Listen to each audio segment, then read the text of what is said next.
大家好，我是小高姐。炸薯条的方法很多，今天我们来看超级酥脆的。先来选土豆，黑皮土豆、黄皮土豆都可以。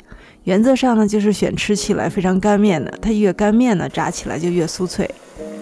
4个土豆放锅蒸，土豆比较大，蒸40分钟。你也可以切开，减少蒸的时间。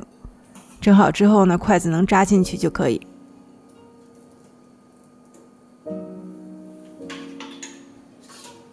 放凉。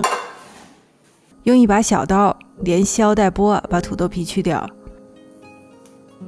切成粗条。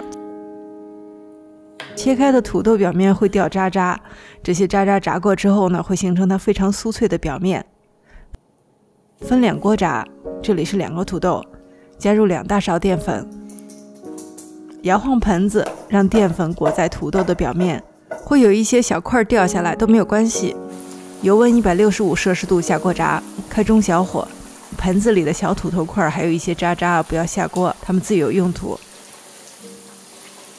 因为土豆是熟的，很快就炸好了，表面焦黄就可以出锅。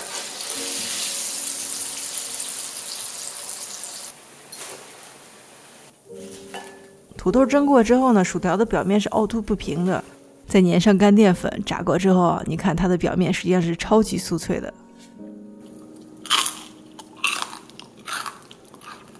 虽然炸的时间不长，但是它完全不会回软，即便是放凉它吃起来都是酥脆有声的。谢谢大家收看，我是小高姐，我们下期再见。